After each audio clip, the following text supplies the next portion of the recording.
સૌરાષ્ટ્રના અગ્રીમ ગણાતા ગોંડલ માર્કેટયાર્ડમાં માર્ચ એન્ડિંગની રજા બાદ આજે ફરી એક વખત ધમધમતું છે તે ગોંડલ માર્કેટયાર્ડ થયું છે. વિવિધ જણસીઓથી આજે ગોંડલ માર્કેટયાર્ડ ઉભરાયું છે. ત્યારે આપણી સાથે ગોંડલના માર્કેટિંગ યાર્ડના ચેરમેન અલ્પેશભાઈ છે. અલ્પેશભાઈ, શું કહેશું આજે ગોંડલ માર્કેટમાં કઈ કઈ આવક છે તે કરવામાં આવી છે? સૌરાષ્ટ્રના તમામ ખેડૂતોને જે માર્કેટિંગ યાર્ડ ઉપર ભરોસો છે એવા આપણા ગોંડલ માર્કેટિંગ યાર્ડ આજથી શુભ શરૂઆત થઈ છે. માર્ચ એન્ડિંગની રજા પછી આજે આપણું માર્કેટિંગ યાર્ડ એ ખેડૂતો અને ખેડૂતોની જે ઉત્પાદન કરેલી જણસીથી આજે અમારું માર્કેટિંગ યાર્ડ ઉભરાઈ ગયું છે. છેલ્લી એક જ રાતમાં ગોંડલ માર્કેટિંગ યાર્ડમાં 1.25 લાખ ઉપર ગુણી ધાણાની આવક થઈ હતી, 80,000 ઉપર ગુણીની ઘઉંની આવક થઈ હતી. એવી જ રીતે લસણ, ડુંગળી, ચણા, કપાસ આ બધી જ જણસીથી, કારણ કે સમગ્ર એશિયા ખંડની અંદર અલગ અલગ પ્રકારની તમામ ખેતુમાં થતી જણસીની આવકનું ગોંડલ માર્કેટિંગ યાર્ડ એશિયા ખંડનું સૌથી મોટું માર્કેટિંગ યાર્ડ છે.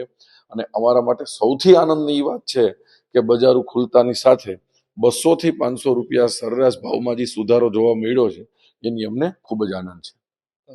હાલ અત્યારે કઈ કઈ આવક ચાલુ છે ને કઈ આવક બંધ છે વરસાદના હિસાબે? વરસાદના હિસાબે અમારી ધાણા અને ઘઉંની આવક એક બંધ રાખી છે, બાકી બધી જ આવક રાબેતા મુજબ ચાલુ છે. અને જેમ જેમ વરસાદની પરિસ્થિતિ પૂરી થશે એવી રીતે આપણે તમામ પ્રકારની આવક ચાલુ રાખશું. ક્યાંથી લોકો ખેડૂતો છે તે વેચવા આવતા હોય છે? આમ તો સમગ્ર સૌરાષ્ટ્રમાંથી ખેડૂતો આવે છે. સુરેન્દ્રનગર, કચ્છ, ભાવનગર, જુનાગઢ, સોમનાથ, વેરાવળ, દેવભૂમિ, દ્વારકા, ભાવનગર અને રાજકોટ, આવી રીતે સમગ્ર સૌરાષ્ટ્રના ખેડૂતો પોતાએ મહા મહેનતે પકવેલો માલ વેચવાની પહેલી પસંદગી ગોંડલ માર્કેટિંગ યાર્ડમાં કરતા હોય છે. આજે ગોંડલ માર્કેટ યાર્ડમાં પ્રથમ દિવસ હતો ત્યારે મલેશિયાથી અહીંયા અમુક લોકો આવ્યા હતા. શું કરવા અહીંયા આવ્યા હતા અને આગામી દિવસોમાં ગોંડલ માર્કેટ યાર્ડને શું ફાયદો થશે? આજે ગોંડલ માર્કેટિંગ યાર્ડમાં આજે ખુલતાના પ્રથમ દિવસે જ મલેશિયાના ખેતીવાડીના સ્પેશિયલ એડવાઇઝર સેલ્વન રામરાજનજી તેમજ માલદીવના સૌથી મોટા ખેત જણસીના વેપારી ઇબ્રાહિમ મોહમ્મદ, આ લોકોએ ગોંડલ માર્કેટિંગ યાર્ડની મુલાકાત લીધી હતી. અને અહીંથી ગોંડલ એપીએમસી ની અંદર એમને ખબર પડી કે મલ્ટી જણસીનું અહીંયા ખૂબ જ મોટું ઉત્પાદન છે. તો હવે સૌરાષ્ટ્રનો તમામ માલ, તમામ જણસી એ લોકો અહીંથી મલેશિયા અને માલદીવ લઈ જવા માટે અને વેપાર માટે અહીંયા આવ્યા હતા. એમણે વિશ્વના કેટલાય એમના મિત્રો જે દેશોમાં વસતા હોય એમની જોડે આપણું એપીએમસી જો એ ખૂબ જ હેપી થયા અને એમણે વિશ્વના કેટલાય એના મિત્રોને જાણ કરી કે તમે એકવાર આપણી ફૂડ ઇન્ડસ્ટ્રી દાયરે જોડાયેલા છે તો ગોંડલ માર્કેટિંગ યાર્ડની મુલાકાત 100% લેવી જ જોઈએ. એ આપણી માર્કેટિંગ યાર્ડની વ્યવસ્થા જોઈ ખૂબ જ હેપી થયા અને મને પાછું વચન આપ્યું છે કે અહીંથી વેપાર બી ચાલુ કરશે અને પાછો વિઝિટમાં પણ આવું છું. અત્યાર સુધીમાં ગોંડલ માર્કેટ યાર્ડમાં કેટલા દેશોમાંથી હાલ વેપારીઓ અહીં આવ્યા છે અને મુલાકાતો લીધી છે અને વેપાર કરે છે? વિશ્વની લગભગ કોઈ એવો દેશ નહીં હોય કે જેના વેપારીઓ અહીંયા નહીં હોય.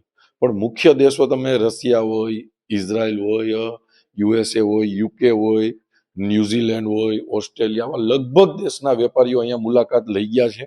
અને આપણે અત્યારે એપીએમસીનું ઇન્ફ્રાસ્ટ્રક્ચર જે રીતે ડેવલપ કરી છે, જે આખી વ્યવસ્થા ઉપર જતા જાય છે, એ વ્યવસ્થા એટલા માટે આપણે કરતા જાય છે કે આ માલ જેટલા બને એટલા વિશ્વના દેશોમાં જશે તો જ આપણા ખેડૂતોએ મહા મહેનતે પકવેલા માલનો ભાવ ઊંચો મળશે. એના માટે માર્કેટિંગ યાર્ડ વર્લ્ડ ક્લાસ લેવલનું ઇન્ફ્રાસ્ટ્રક્ચર તૈયારીના પૂર્ણતા બાજુ છે. અને હજી પણ અહીંથી એક્સપોર્ટ થાય એના માટેના ઘણા એકમો હજી બનાવવાના અમારા પાયલોટ પ્રોજેક્ટ છે. પણ અમારી એવી આશા છે કે વિશ્વનો એક દેશ કે વિશ્વનું એક સિટી એવું ન હોવું જોઈએ કે ગોંડલ માર્કેટિંગ યાર્ડથી સૌરાષ્ટ્રના ખેડૂતોનો માલ વર્લ્ડના કોઈ ખૂણાના રસોડામાં જતો.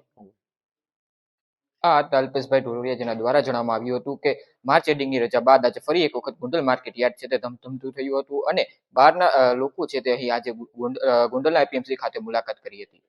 વૈષ્ણવજન તો તેને કહીએ જે પીડ પરાઈ.